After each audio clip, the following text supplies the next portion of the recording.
Bismillahirrahmanirrahim. Assalamualaikum warahmatullahi wabarakatuh.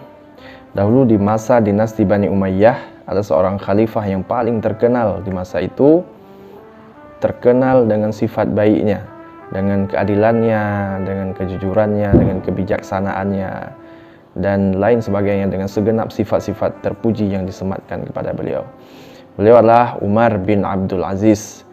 Dari jalur ibunya, beliau keturunan daripada Umar bin Khattab.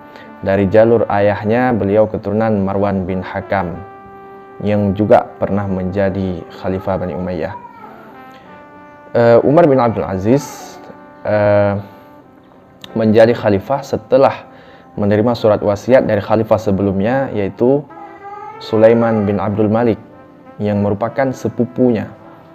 Sulaiman bin Abdul Malik ketika wafat bertanya kepada penasihatnya, yang merupakan seorang ulama, "Wahai penasihatku, siapa kira-kira yang layak kita berikan tahta kekhilafahan ini?" Lalu penasihatnya mengatakan bahwa saya tidak melihat orang sejujur, seadil, sebijaksana Umar bin Abdul Aziz, karena punya reputasi bagus, punya latar belakang sebagai seorang gubernur Mekah. Pada masa Sulaiman menjadi khalifah, Umar bin Abdul Aziz sudah menjadi pemimpin di wilayah Mekah, dan beliau dicintai oleh rakyat. Beliau pemimpin yang sangat jujur luar biasa di usia mudanya. Lalu setelah menerima surat wasiat, dibacakan di hadapan anggota keluarga kerajaan. Lalu Umar bin Abdul Aziz mendengarlah nama beliau yang terpilih menjadi khalifah. Setelah itu Umar bin Abdul Aziz malah tidak menyangka beliau akan menjadi khalifah, dan beliau tidak menginginkan itu sama sekali. Beliau mengucapkan inna lillahi wa inna ilaihi raji'un. Bagi Umar, jabatan khalifah ini laksana sebuah musibah. Beliau takut betul tidak bisa mempertanggungjawab jabatan itu di hadapan Allah kelak. Lalu segelintir suasana istana diubah oleh Umar bin Abdul Aziz. Kemudian orang-orang yang dipenjara karena kezaliman, orang-orang yang dipenjara karena kezaliman raja-raja sebelumnya dilepaskan oleh Umar bin Abdul Aziz. Lalu kemudian pengawal-pengawal istana, Umar bertanya, untuk apa beliau sebegitu banyak di istana? Lalu bertanya berapa gaji mereka dalam setiap bulannya. Dan pengawalnya jawab bahwa gajinya sekian, gajinya cukup tinggi. Cuman saya tidak tahu berapa satuan persis, tapi gajinya tinggi. Lalu Umar kaget. Lalu bisakah para pengawal ini mengawal saya, mengawasi saya dari malaikat maut? Tentu semua terdiam. Kalau begitu, saya tidak memerlukan pekerja. Saya tidak memerlukan pengawal yang seperti ini. Maka mulai besok tidak ada lagi pengawal di istana. Kemudian makin hari Umar bin Abdul Aziz makin mengubah situasi kerajaan, dan semakin terlihat seperti pada masa Umar, Abu Bakar, Utsman, Ali, bahwa seorang khalifah tidak punya jarak dengan masyarakat, tidak dibatasi oleh istana dan lain sebagainya. Di hari kemudian Umar bin Abdul Aziz juga menjadikan kursi istana itu yang megah luar biasa itu dijadikan untuk kas negara. Lalu dia lakukan lagi bahwa meninggalkan istana. Pada akhirnya Umar bin Abdul Aziz meninggalkan istana dan tinggal di gubuk biasa. Beliau betul-betul tidak ingin tinggal di istana megah. Bahkan pada suatu hari putranya datang kepada Umar bin Abdul Aziz, sementara Umar bin Abdul Aziz dalam istana sedang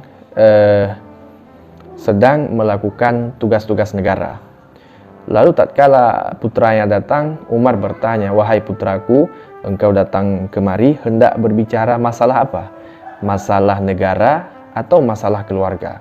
Putranya menjawab bahwa saya ingin berbicara masalah keluarga, wahai ayah. Kalau begitu, Lalu kemudian Umar bin Abdul Aziz mematikan lampu di masa itu, lalu menggantikannya dengan lampu yang lain. Putranya bertanya, "Wahai ayah, kenapa engkau mengganti lampu itu?" "Wahai anakku, yang saya ganti ini adalah lampu istana. Karena kita berbicara tentang keluarga, maka saya mengambil lampu pribadi. Saya tidak ingin negara terbebani gara-gara kita." Masya Allah, ini pemimpin luar biasa. Sehingga para ulama menggelar beliau adalah khalifah kelima setelah Khalifah Ali bin Abi Thalib. Lalu kemudian suatu hari beliau pergi ke perbendaharaan negara dan melihat situasi, karena beliau menugaskan selalu ada yang berkeliling. Bahkan wilayah kekuasaan Bani Umayyah di masa itu mencakup Asia, kemudian Afrika, bahkan sampai ke Eropa, Andalusia, yang sudah dibebaskan oleh khalifah sebelumnya, Al-Walid bin Abdul Malik. Kemudian perbendaharaan dilihat oleh Umar bin Abdul Aziz, hartanya menumpuk. Umar marah, kok bisa harta bisa menumpuk? Bukankah seharusnya harta ini dibagi kepada orang yang membutuhkan?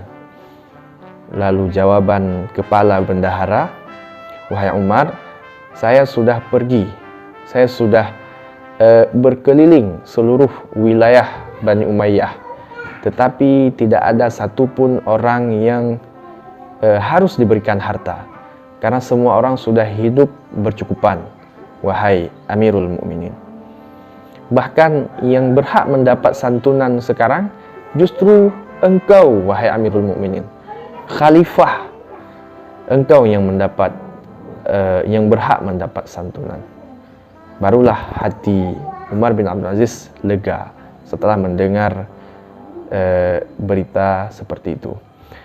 Lalu tidak lama kemudian Umar wafat diracun oleh musuh-musuh Islam, diracun oleh orang yang benci kepada keadilan Umar, dan beliau wafat dalam rentan waktu 2 tahun sampai 3 tahun saja. Beliau mampu mengubah negara yang kekuasaannya begitu besar dengan keadilannya.